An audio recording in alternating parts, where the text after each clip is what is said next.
మార్గశిర పుష్యమాసాలు, హేమంత ఋతువు, మంచు విస్తారంగా పడుతుంది అంటారు కదా! అటువంటి మంచు చూడడానికి ఎక్కడికెక్కడికో వెళ్తూ ఉంటారండి.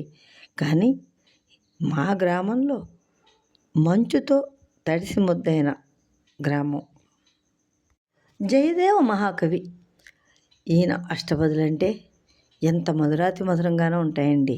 అంతేకాదండి, ఈ అష్టపదులు మనం పాడలేకపోయినా ఒక్కటి రోజు విన్నా చాలంటండి, అబ్బబ్బా! మనం చేసిన ఎటువంటి దుష్కర్మలైనా సరే పటాపంచలైపోతాయటండి. అంత గొప్పవి జయదేవుడు అష్టపదులు. కమలాకుచ మండల ధృతకుండల హే కలిత లలిత వనమాల జయ జయ దేవ హరే. దినమణి మండల మండన భవ ఖండన హే మునిజన మానస హంస జయ జయ దేవ హరే.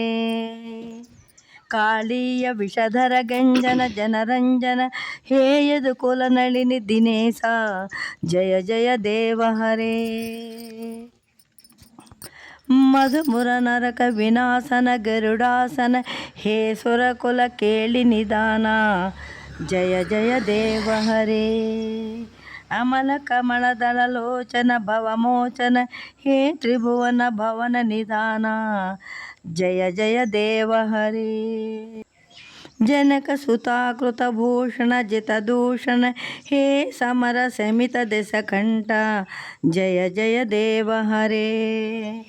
అభినవ జలధర సుందర ధృత మందర హే శ్రీముఖ చంద్ర చకోర జయ జయ దేవ హరే. తవ చరణే ప్రణతావయమితి భావయా హే కురుకుశలం ప్రణతేషు జయ జయ దేవ హరే. శ్రీ జయదేవ కవేరుదితమిదం కురుతే ముదం మంగళ మంజుల గీతం జయ జయ దేవ హరే. ఇది శ్రీ జయదేవ కవి విరచితం మంగళగీతం సంపూర్ణం.